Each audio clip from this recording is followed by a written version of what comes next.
Okay. Muga, so said na Mexican so we near my Koswa. The trendy is Senate attempt say or more a ton Ghana Japade. And I think say Adeba Kwabe quite apparent since Akufo-Addo took over this country has been certain scheme be a certain emotion to capture the state. And the hotels then as for a year sell it to your honor and start here and there are big hotels on by they targeted all these hotels because my culture say so we have friends and cronies a president a center around him more or less they are like a syndicate more focus in aim in want to capture the state and own everything Ghana war to themselves and forever they will be in control wherever they are, whether they are in shadows or they are in power they will continue to control this country. But you see Mahu elsewhere I have seen people criminals or munya opportunity to enter the corridors of power. But the way a manner or more operating they do it in a stealth fashion, some kind of operation or more in the dark. And sometimes uko itil in the US na other way. You know, say some of them go into power, they engage in some of these criminal activities, and it takes years. And some of what me uncover them. Some of them are so deep, say, unless I will be undertaking certain corporate and your father saying industrial espionage, I will be code deep who some of these things.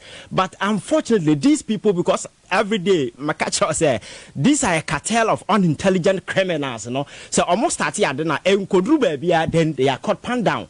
So we had near my cause, so we had the kind of notoriety Akufo-Addo government are gaining for this family and friends cronies na neema a happen e wo krom ha obi asabi wo common sense now with me reason now what basic respect for the people of this country some of these things you will not even think about so will allow Brian Champon to come close to some of these things.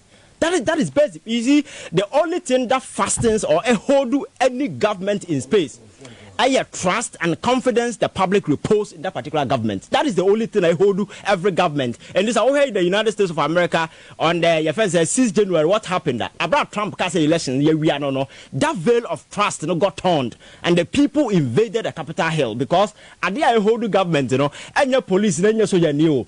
You trust, that veil of trust and confidence the citizen repose in the political establishment. So when that thing is gone, then it means that the insecurity is created.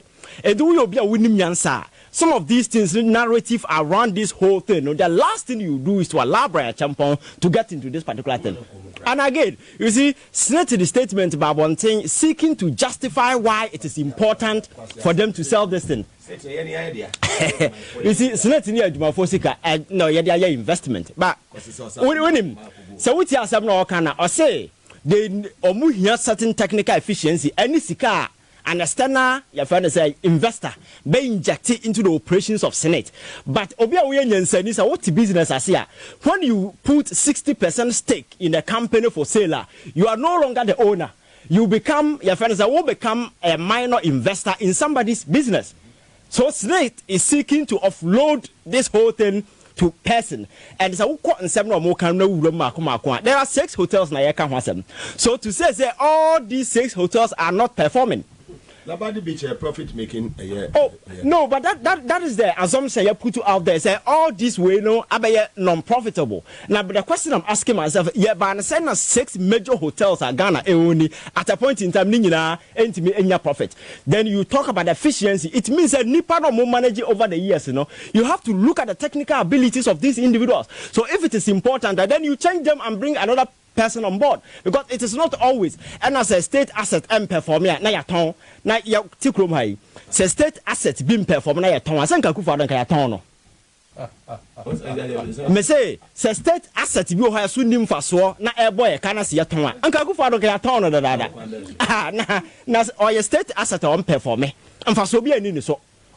Oh, I'm telling you, as a president, not as a person. As a person, I do have a lot of respect for him. As a president, trust me. Only value because I'm telling you, as president or not as a person you will be papa wabobra and those ties. I don't want to go there, but as a president I am telling you, say, that is a fact. You can check the numbers.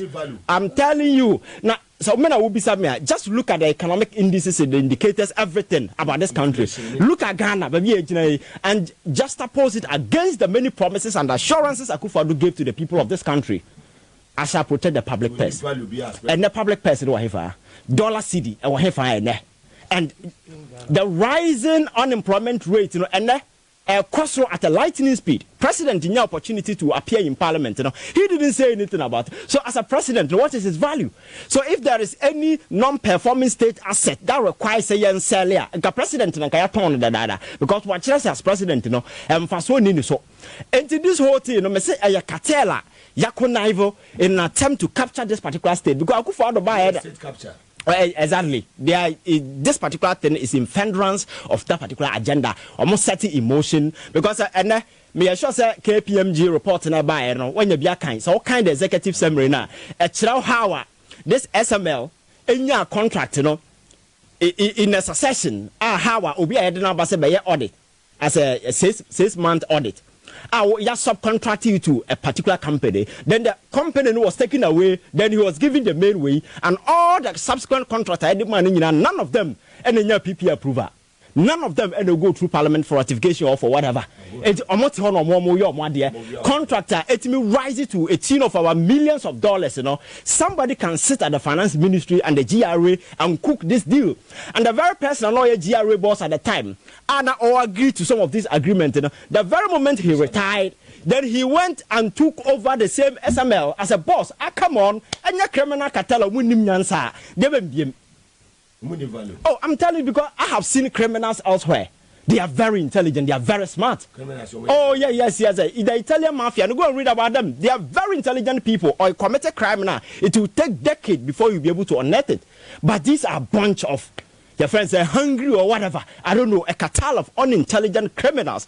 Criminals are unintelligent. Very, very, very unintelligent. And they have their eyes on the money. So they are desperate. They will do everything to capture because Makacho say governance, politics, leadership. Oh, what I mean about governance, politics, leadership. I was setting code, moral code. I was setting ethical principles. And for them. And when you violate some of these things, you seek to violate the trust and the confidence people have in you. Brana Champon is part and parcel of this government. So, Senate catch and say, your hotel. Now, when it comes to management, and as for you, here campaign our expertise, our knowledge. Your friend said the experience of Senate, so far as the management of hotels and for air concerned, a predate Rock City. Rock City about that, but go to their website and check data, what shall I say operations. So how then do you say, oh no, nipa na hotel company, oh hotels na man, oh vast experience, far than company now with the Madian Sabe the womb. And again, we have seen Ghana where ya pump sika into senseless ventures. Ekokwa. So then stop here and say, yes, like the your first cathedral another horo. So say slate, yeah, a teacher for more child there, or musika some time, or call retirement, a sika the man no. Go and interview some of the teachers or call retirement a package the man. It means that slate can live up to the burden. But this particular company, no, it means over $491,000 at the subpractic company say, come and advise me whether I should sell my hotel or not. No, what's here, no, na your finance acquaintance, so na your package, na your friends and cronies, na you sell it to them. That is why some of these things happen. Me so pissed and so disappointed in the president. Me, baby, what do you know? I felt like a mature politician, somebody who has been around for quite a long time, because prior to his coming at the political fringes, the kind of campaign rhetorics and messages are not the number not selling. People became so much sure, say, oh, Papa, when you need on to me, I am for mining. But in the face of the emerging scandals, the man has remained silent, and in his silence, some of this criminal element, this rogue element, you find into his government, doing some of these criminal activities. And in only of these instances, you will never hear the president comment on any of them. The whole president, all the state institutions are responsible for. Your friend say, criminal inquiry. I will go into that particular matter. The president wrote a statement that my dear's infamous, my dear Cecilia Dapa issue, killing the matter. At the end of the day, this institutions now, yeah, army or more investigative way, no. At the end of the day, you pull all of them off because the president has already given a preemptive, a conclusion to the matter. Said no, we ain't going to see baby. So how dare you, as an investigative body, to come out with anything that is contrary to what the president had already mentioned? You understand? So that is the man in question, and he's the person who is fueling all these things. So to me, Akufo-Addo is the master plan behind a mastermind behind all these criminal activities. And I'm happy saying this particular Senate way, no, I'm a top public, no, and people are discussing, and I'm encouraging young people out there, say, it is the destiny of this particular country that is on the line. You might see someone and think that this is the usual, the NDC MPP politics. I'm telling you, sir, this is beyond NDC MPP politics. We have a criminal cabal, hijacking this particular country, and they are seeking to sell everything to themselves. We need to stop them. It doesn't make sense. Sanka Rock City, no, why not? But you being part of this particular government, you are a conflict of interest and a criminal offense. So it's a moral code. I guide governance, politics, and as a forum. So you don't break some of these things. And who parliamentarian or engage in some of these businesses, you know. I have listened to some of them say, or a non-executive, whatever. We are talking about a beneficiary. So I think we need to get things right. And because President Akufo-Addo any power do when it to no so sabi. Oh no. But I say Avanche Innocent live on TVS was there also on Power 97.9 FM. Honorable Felix Kwachu Fusua I join you Olano. So honorable what you can makwa about the TVS was at Power FM so we. Oh yeah, ni amugabi. Me just say bibia bokwa we dey. Oh nyame adon bibia bokwa me ho na ejire me kakra. Ya meti ase constituency bokwa dey. Oh, Namia don't be able to so yeah, limited registration. Nameka, the Diaby. A bumpire so Baba Parliament on the 6th of a year, 6th of a year, January. Now, sorry, you know, MPC, baby, boom within, and also can be. Our boy, you papa, dear boy, Celeste John Dramani Mahama. Well, and then Mokopimo High Court on the minority leader, Honorable Kessler to force an issue, you know. Honorable, you say BBC or court or whatever. Ubetumi aboye mo kakra. Oh, I'm say enche bebe na NDC amanyoko no. We game nani ononyam for Johnson so den ketia. E de flat abetu ja say asema etie ne say eye owe bi e so na we tapa. Aban lawyer teni go fe dame. Abo ne kwedu aka ononyam for asofo ten ho a. The fe no which is Japano. Now, it didn't spare ordinary December to draw our court. And I'm ambulance and send me a court. Now, I'm going to send campaign, you know, at some more court and can you know who come up our bunting. Now, Momono, if I say, a some number to draw, Obia, a cabin in a Wuznia, fair medicine and Sunny Bayer. I'm out for being the crew. And she, my main say, me wo bu mata de makot a AC asem no energy agency asem no so na mom na asem no fa attorney general eni ye bia o ya anhwe ye a ebema attentia aba man ya papa ne se owi ajapase ono a attorney general na bolu ko edu se one owi aso force ama man na hwi sika de financial loss attorney general sorry a na wa frɛ no ewo telephone so anaso pono wa friend ihyiemu ewo esufumase na oni na ehia na nsem wa kache no ne se eye adansi a odi ne course nka oni adansi kumu enwu eye ononyamfo asofo ten so se na ebe ya ono wa tene gyan enya akwenya ahwema yede na tufia na asemi owe yi kan ne course ewie ya a me no kasi akoko den class mo na dey no crack at court national enrollment class. It is a matter of public record. Sister for attorney general no one a businessman no edi nkomo ane Mugabe sana oral japa ekan we atamu a matter of public record that also court den class mo do and I any court so e dey den class abetiga enshina make as one you create do say no kan hey na osaso sisu dia say owadansidie I share some kan ye no kwe na bo share NDC that say dey to ja no so a ononya for syndicate into actually say eh na what try ye besimu ye be yen central for sie mu ede adansi bia e wa asemi hu no aba bonte mu obi ahụ bedwe no say na tani janere na ne ha bi ne say aseni jere na say aban no ya benin edigment sa na e ma yen NDC for a yesusu say that tani jenai or ye hatchet man timodinia osusu say kufuado ene na ban nti no se obi anu koye den kakra tia wo mo ana so obi soli tia wo mo a so chechire adansi kumu ne atrosam tu nipa no so na odini tu fiase se ne be ya aban ni bi na nti tansam a ebe to gai ene yesusu no ya akobenkum nti se edano so na NDC central for nhemu na se adansi bia wo no ya de betu ja na we no ya de a ha adwini ye papa e very dangerous o Ghana mo ne central for ne Ghana food na mo sori waka se e no kra se oman no se obi ye bibi be tia mra se ne famra kwa so no menyi ni se obi a wo hu asamka na mom na kwa se nipa anya hwe na atene general nipa boni ni ntimo dini se 40 we na okotitiri asem nipa so nipa bon na ofetire ekoka tire obi ano so odina ko dina pasabo ne ko ebi se ona na nya baako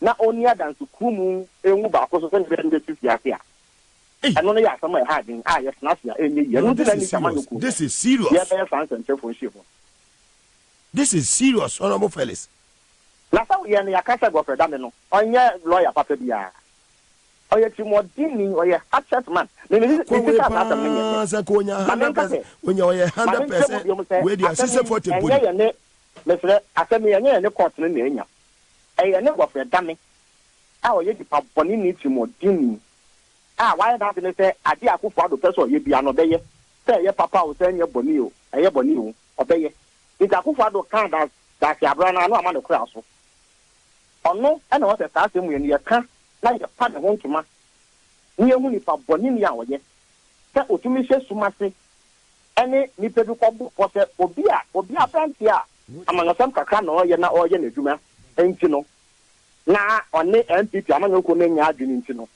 I was sort of some cotton so they are good near the Panocosia. That was the Pano on your Bolivia. Now, a better near Timatrasi and court any dear Coco, better near Timatrasi. No, I come from your court or Bagasso on Conadia. Mugabe, me know doing it's a court of friendly union is a young man. I think that is why I fear for. But nothing. Sana management. It won't to me more court name and tell so. I say some more court and no. In this of name, Yabon, Flatnopy. If I think that yes, to say court again, I'll be obi asem na say papa na fanso ebu asem no tell me ya aten you papa beba if court no nya boni bia say court dey on the bed dey against the bed and ya dey asem abere no say on hwe na wuni to oguso a o na say be to say ni podi asem ne ba ye a ya aten general no sa e wudi sem ni timodin sem say na odia and so me give ta kwanya beba ma court no so ahwe na pashe kwanya obefa so ebu anto court ni mom dey court na nya boni bia asem no ka e ya tani je nanu e na France ni abetuja it is sama okay ni na no kire say ma capture bibia de course o court no businessman ne se mo be kan o court we say papa e frefre ne ba ne fie say won ni adansi krumu say de be ya ye de atofo se beto no we no e court we court so say de bia o court o wa court so say wunya sam a court bebre ye be so court ya no o we find say eye akrefefo a omo kire e to da so a ye chi dubu efidie so the court no judge no ka atamo a da fe ka no fefe e pa court ne nka temu e sa adansi nti da tia temu nti the great no kwan so ano so adma very well nti once eye court record there at the general public record e sa say we are afa ye no ni nyina no ye de fan sam no mo se na be ya say omu obuo masam no awie yo mehu ye si wo court na mo gina so e de bi o masam nti ana de say ensi wo court e na any court record mu a nka ya ni sama yoko no emfa central for nhemu successful next week na ya ntre nka ta amfa ma abontin e sa so we aso force no o tuna NDC anemu wo parliament ono dom kuma e wo parliament no omupeni enti se asama eti se na koso le fa no ho a endi sama yoko net na wa nye yi ani di na national chairman kasa agire mu se next week no be press conference Lando crazy I was asking me. But the atuga. Well. Oh. I'm for let's catch you for so we Power Family TV as well as it better see. Yo, let's wait a match, papa. Thank you. Evan.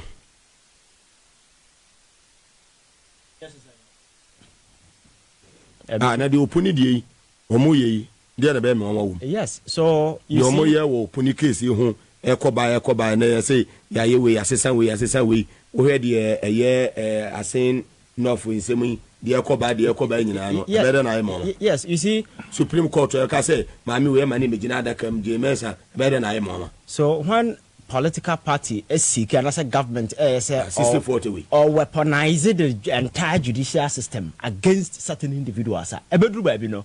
Unsa Ghana answer say makacho say people prefer so obebodua obekwa antwan dan so obekwa court because you can't trust the court system.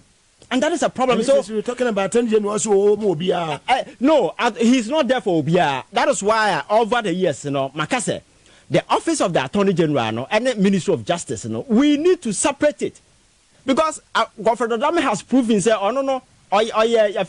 dog on a leash. You for the president. He is not working for the people of this country. His allegiance isn't to the constitution, not to the people, and not to the flag of this country. He's working squarely to protect Akufo-Addo. That is his interest. So in the future, I would expect to say, you be a Minister of Justice. And they are responsible for investigation, prosecution, and those kind of stuff. Now, Attorney General, they tie into the apron strings of the president. And whatever they feel they do, because Godfrey Dame is a hatchet man. You used to do all this nasty stuff. And I wonder why.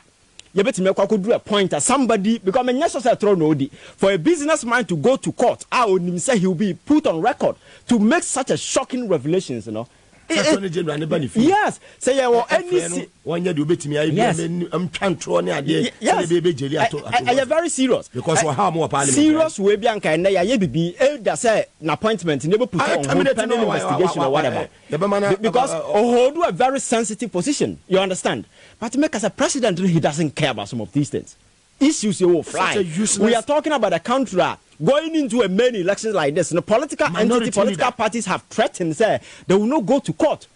Whatever be the outcome of the elections, they will not go to court. Why? Because they don't trust the judicial system. Because over the years we've seen the minority leader. Yes. Mugabe, we need to be very, very serious. We are sitting on a time bomb, and I think say it will explode in our faces. Among for free say all these state institutions lose trust in the public because here easy last way we discussed the issue extensively where electoral commissioner obi or deputy timika say so political party doing say easy ebetimi I realize no just serious. Such a character cannot lead an electoral commission because there are a lot of evidence abound in West Africa. How about electoral commission across violence everywhere? What I say? 3 times mistakes. Yes. So these people see themselves say they are part of the government. So they are doing everything to ensure say. But the stakes are quite high. Ghana, businesses. People are oh yes, people are willing. There are a lot of Ghanaians who are willing to die than to watch Akufo-Addo and Nkrumah who use any attempt to be able to bend the will of the people. The sovereignty of this particular country, residing in the people. So you cannot say, I'm a president. I will not hand over to. Oh, he's a joke. And I make us say a good deal on a I need so a good deal on a dream. So when you have power, now Rollins a not from how much more will be 8 years. Akufo-Addo is a joke. So sitting there and telling people say I'll hand over that power, no any that power belongs to the people of this country. You never decided whom we didn't fit to hand over political power to. What time and I told Akufo-Addo, so I'm telling you, so he will run away from the Flagstaff House. You don't see the anger in the air. You don't see the veil of desperation. You don't see how angry people are in this country. And you go into elections and you think you can use the Electoral Commission to bend the will of the people of this country. I'm saying he's just joking. He's just joking. Because the kind of mess Akufo-Addo caused into this particular country, we're standing it to institutions. And then all the state institutions, you can't even trust them. Look at the police today. Look at... that means our topic about can recruit a man for into sensitive security agency. So we need to be serious. Derek, on a revelation, a free high court about Felix Boye and Attorney General. I think so. This is a straightforward issue. Very serious. As a serious country, there must be investigations immediately launched into this. I'm sure there were witnesses. It was an open court, and this shouldn't take too much time. There must be indictments. The president is not above the law, neither is the attorney general above the law. So if indeed he said that, then I have no reason to doubt, Felix, knowing him over the years, will come and lie about something that is easily verifiable like this one. So, what am we media for? Fourth estate, you are the policeman of the three arms of government. And he said, Sabi, an MP, legislator, attorney general, executive branch, third branch, that is judiciary. And that's what I can say. Actually, will be our no year key way. And that's same say APA or ho. Not abamumo domain. Then I think you people must amplify it. That's what you're doing. But civil society must take it up. We must hit the streets. In fact, I think this should not take more than 24 to 48 hours. It should not go into the weekend. The NDC is a serious political party. It must mobilize resources the street and hit the Attorney General's place. Go to wherever is necessary, including the Flagstaff House. The police, you see, that notification of the police, that 5-day notification of the police thing, sometimes it becomes a hindrance to spontaneous demonstrations. But it's happened elsewhere, and I think it's about time that we start looking at that critically. But I think this is a no, not in an election year, not in any other year. And the fact the numbers in Parliament doesn't favor the MPP, even though they have a slight majority. The kinds of action are this kind of leadership. The kinds, you see, the kinds of punches are the current minority in Parliament. And yet left jabs uppercuts and would say at first in Ekasa this week on the recruitment of the exactly. It's uppercuts and would say Abuja uppercuts. In fact, I think the signs are all over the world. The president is on his legs, his last legs, or is it? And he knows also it's not the Ghanaian people are not likely to vote for his preferred successor.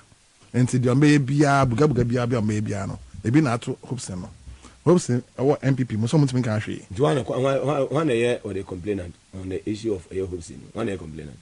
Me kai assembly me. Mo dem call ya mo charge me say what they say causing fear and panic no. You who complainant ho. And I make say obekaya Hobson there no mean see assembly na enkosi. But me kai no but me kai obekaya 2016 mo ho no. What's better to bomb? You bet anwa.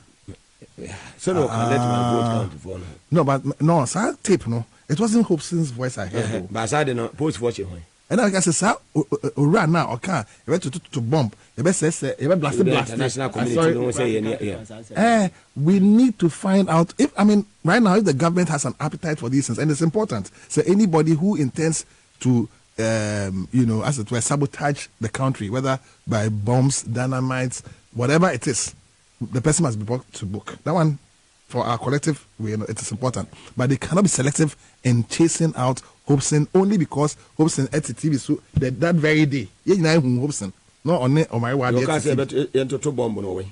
And I make no. And it's a watching now. I saw question nipa also but to bomb no so. But me kai to say I'm the bad dance man. Vote count for, yeah. And I'm the bad dance man. Actually, my drink continue to be so ministries. Baby, your MP dance man. Say me meti dance man. Your MP also losu. Or say or two ne chema hopes adoye. Hope say adoye. Dipa na or Bob ya so ma me two. Okay, say no. Enti say hopes in yenya mama city member of not just as a but nyama hopes in no of faso me MP no any there. The need manu to chairman.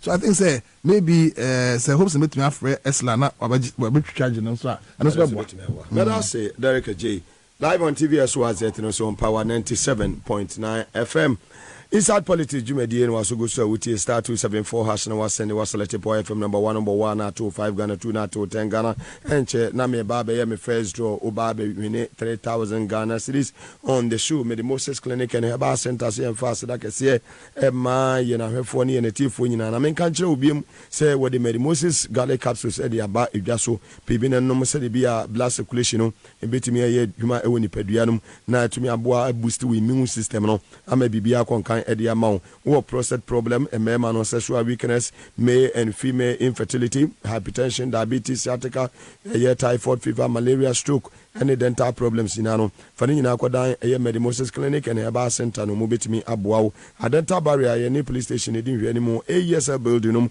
inside the Ghana Highway Authority Yard or Crab Ministries, a Jacojo school for the deaf new anymore pape. Kumasa anima kokobe friend 0244 068447 0244 068447 afrena ya beje wo so Safari Valley Eco Resort semen kan cho se ba wildlife experience omo ye number 1 obowura so wa jata sebo zebra yomoko no mo ba antelope si yomoko no mo eba unya we bebia obaya so ye wa oboni beji ye papa any hotel kama benya ndam papa adem ama ho ato swimming pool bebre e wo ho bedware tongon ama ho atimi ato sanso ena eba eye gemonso a iwoni nyina ho aja ye be massage wa me bibia so etimi akon kan kama why wedding e bia wie wo pe baby woni abusua no motimi akọjojo mo ho de ya mekanfo Safari Valley Eco Resort e de amamo omo wo eye dewu in the eastern region Okre constituency one be mo call them on 05969143940 05969143940 ofroma omo ebeje wo so well hello Abi minu ana bibia bokode Mitaka. Ewe ya to mama. Oh, but this 2000. When you 2000 of phone say ah. Manya 2000 of phone say and 50 Ghana. Which I say 50 Ghana the anya 2000. 50 Ghana. Fantastic. Can me 2 ne 3 nko a. 1000 500 Ghana nim. To the why you lucky when you 2000. For the scan no dey buy then. Actually Fridays cannot dey buy then. Oh, you got to anya and we say abosoka isikata abosoka nya ba ko abosoka anya abosoka ba movement. Tu benye bi ato anwea no. O menya abrusuka. Obama wife saying. Me man ta fende ti ma fe me kwa ka. Ah, na de ne 1000 ade na monja ne pe. Man 1000 as of as a capacity monja ne pepepe. Oh, they say you need na bomuntino every part it you chan over 1,500 or 1,500 for the bed over time you understand meta nya abuso kind of minimum bono abuso kan say you chase kan wa abuso kan say minimum bono after na ko bisa e dey ya kwa ma oba na 700 ever 1,003 why okay mo gadi e minister o ne minister just ne dey am won tell me say ma oba na 700 who say twa o say e dey dia mita hu no e so oba no be ba frɛ won so be di bia obedi 2,000 also be ba say ope bia obeka so be ma 300 man 700 why you mati na fa 300 ento aboso kan anwea no na fa 1,000 for bit cement na so fa 500 two bottom yo mi da nyamishamu one loaf oh mi da thank you very much sia mukata nyina na mi show ukasa nyina na we me ho se me ne aho mi show pa na malu tv na mi show fantastic very many mo nya every day mi show and me me show yin kana nipa ba ko pena ne ho feche me oh obia ni ho feche o na na do ho feche me fancy a entoaso power specialist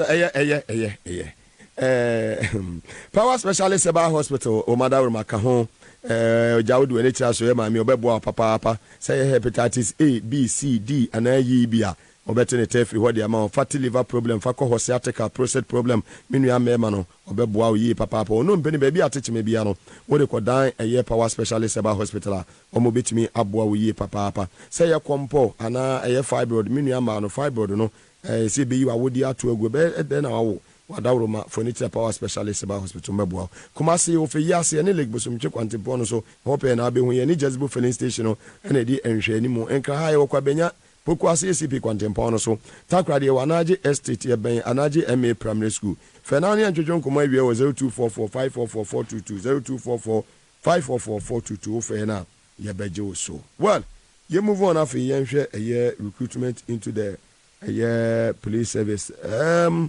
Minority leader Asa Kasabi when they say the Hetia no Hetia Bino was a year useless interior minister and Henry Kote. So we nim NDC for protocol me baya omodini na Ghana fo nyina enti no nya dede na oyɛ no Derek I'm say no cre ye nyina ye tie sa another packet me tie sa asem no pa me hu dream me pa asem pa fm me tie ne live now and we got the kasa no honestly I was surprised. I was very, very surprised because incriminating information are not all day man. Na I mean, sebi. I know say what's not national security as deputy minister paying, and man who has served in such a high office for a very long time. No, he should not have gone the way he did. But I must commend a friend saying, honorable member of parliament for Buem, Kofi Adams. He was quiet, and he allowed the man to sink himself like the Titanic. And I think we must take up the issue because the police is under the interior minister. Omuntimi enkochino. Abayin so woman so omonso omonye hwehwe. Inti Ghana for I said yes say be make sure say the right thing will be done. Mekai pa say honorable Ken Ejepon. Ken Ejepon akapen say he recruited about 300 people into various security services. We have several members of parliament Omar Kase and Semi in the past, which means it is true. That thing happens, and if it happens, and we have protocol police, party police, and all manner of security persons in our security services now, that would only take us to Ayawaso West, because Ayawaso West the course. The double more training for how many weeks? 2 weeks. I said then. And then they were recruited, given guns, and we saw the mayhem at Ayawaso West Wagon. Yes, double. Yeah, 3 weeks training. Thank you. We also saw what happened in the 2020 elections. Nkofo Moshe uniform. Yet mean say omoye soldier force, omoye police for, but they were in a uniform and they were having guns, firing at will and killing people. Up to now, the president has not only not acknowledged officially the deaths of the 8 Ghanaians during the 2020 elections. He's not called for any investigation into the deaths or the circumstances surrounding the deaths of these people. Has not commiserated with the families of the dead, nor done anything to show, what do I say? No compensation as well. Yes, and as for life, I don't believe in life compensation because life they are quite you can't compensate, but at least commiseration, without even money. Say we know who and I say we only you are empathizing with the person, and no, it has greater value than the money component. As though you have bought the life, as though you've priced the life. It's innocent souls. Yes, some are breadwinners, some few deaths. And friend said, Deputy Speaker. Okay. Deputy Speaker, they can be cry. Criminals. Yes. The call to be do massive. Joe Wise, I thought he was a wise man. No, Joe Wise. Me just say a wise man. And I didn't I'm friend of Joe Wise. No, but what he said was serious. One, as a lawmaker, as a lawyer, you know, say you cannot determine or be, for instance, status in terms of criminal way unless it's proven. And in this particular instance, no, you don't even need any serious investigation to know say the guys were not criminals. These are people who have gone to exercise their franchise to vote. In fact, me, I was at the Coalition Center at Ablikma West on the 7th of December 2020. Honestly, if I knew, in fact, if we knew, say, what had gone on at Techiman and other places had gone on, I'm sure say, breaker, we were in the Coalition Center, so therefore were on the inside with arms and a police from police unit for mobile, also with guns, face off. Police folk at you on the outside, soldier folk at you on inside. If we were in the middle, 2020 in fact, soldier for a sake police for no. You see, soldier for no by day. 1.5 years. And that's another matter. That is another matter. We know, say, in election security, military are not supposed to be part of it. And I remember, say, IGP. Yes. No, BBC cry who has on member at election grounds. No, nobody is supposed to be armed to start with. Number two, the police are supposed to be in charge, not the military. Yeah. But the military have been integrated into our internal, Ghana security internal, which is even wrong. Passport office everywhere. It could do elections soon as the normal, but it is not supposed to be so. I remember the IGP during the I also Westward gone thing. No, the question was asked, say, who is in charge? They said the IGP, but the EC, no, and I said a former committee being for this 2024 elections. The lessons learned from 2020, the lessons learned from Ayawaso must guide us. Oh, me no me. So no, but you see me, I won't advise that. Oh no, that way. Let me jina wana mimi nua jina wana wabo ni tu akona wo beko. So we police and now you sugar. TV so near to know. There be no, I'm saying it without fear. They should come and pick me. No, it's not about TV. Oh, no. It's not about fear. I'm not inciting you, but they should also advise themselves. They are there to protect your ballot. No, they are not there to kill innocent souls. Into your coup 8. You better me asa be coup 20 ana. Na me jina wana wabo mi nua tu akono. Te say dey touch man safi life with the two sinipa so aboni tu akono. Na me jina wana ma hwe so wo kofie. Na we dey no ma monko didi. Na me ba ho. Me ne elekem ko. Ye wi ani abeka say few days. Na me say me sabe kwasi statement say few days. Ne enye obi ne o ma abeka say o mo ye criminals. Competent court of jurisdiction be ne di o matem. Ebu o mo say o mo ye criminals. Na me ka say Mugabe.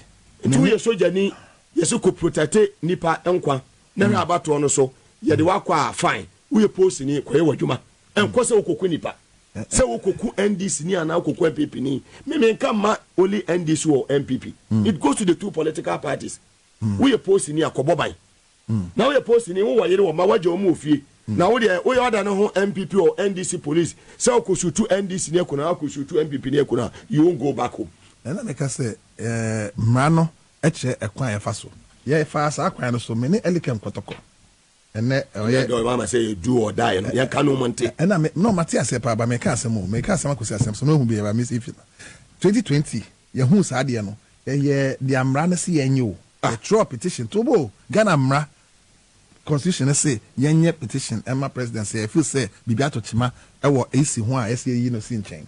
And yes, our petition, Article 146 petition, yeah. Only two.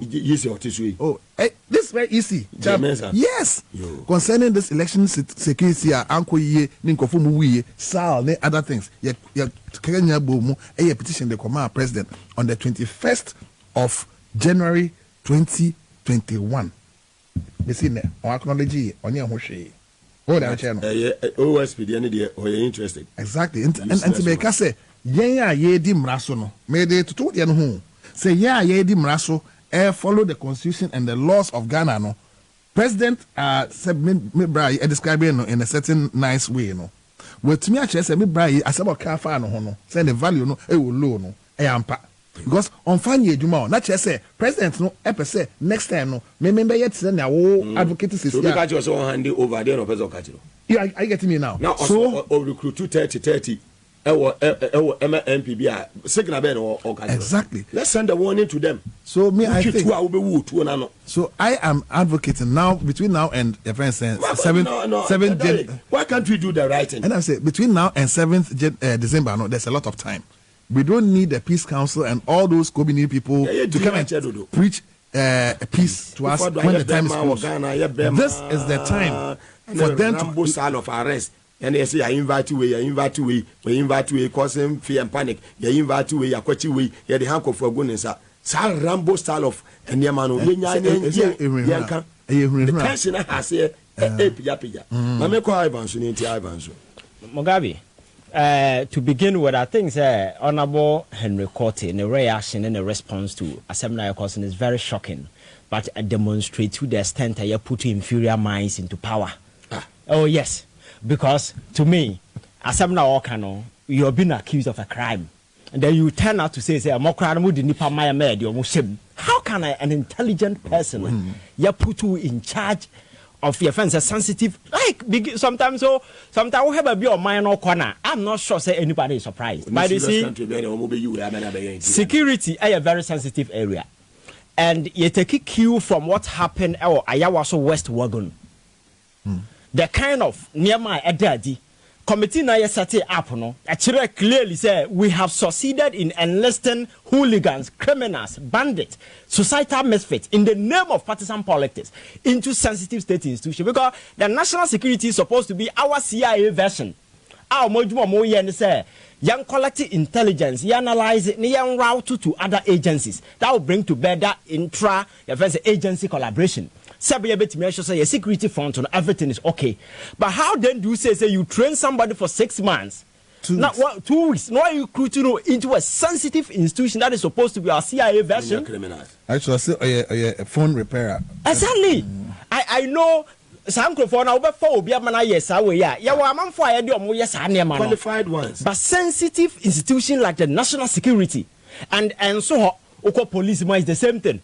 Military man, and I still wonder at this point, because you see, good governance, you know, your money blueprint be a try to say and say ofaso chin I experience in Yama Ukomu and I inform me your next line of action, because me. So we are crying soldier for the police for demonstrating Oklahoma. I don't even support the idea yet training police need saying soldiers for just 6 months, because if somebody is a fool the entire life, you can't use 6 months to train that particular person to purge him out of his stupidity. You can't. That is why elsewhere people go through academy in as opposed to by the time a Nipan Babano, that system never run the move. But branch up or see the new from America. Oh, definitely there could be exceptions. Yes, there are some people you can't save them from themselves. So that is the point. Because me take you back to Techiman. You're going to elections. Election now, you're crank it one and penny protesting, and a trained army person as a war front to cry, and as a aim at your opponent. Now say or turn and sakosura, a just will give you up. And as a Nipano 10, you don't shoot somebody at all. A soldier, you can't shoot somebody from the back. But these people will catch and say, and crying people are more gather our election grounds, you know, to Abu Bromo. Now, so the near Sabi wouldn't yansa will be to Wabo, the Tunisiano.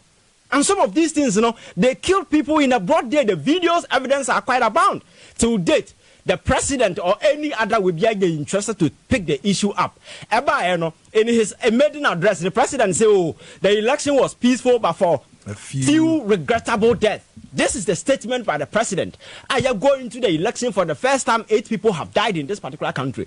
Not as if these people were shot from the shadows. There are video evidence abound. I give credence to the fact that these people were shot by army or people in uniform. I was expecting that even the military hierarchy. Oh yes, the military hierarchy will take a cue from this particular thing and do proper investigation. The president went to Techima and Koye another increase because you see, said na Osikano. This is a formula. Sabi Omobusian for then as for Mugabe is very serious because I'm from Techiman. So make what happened there. Because wouldn't be.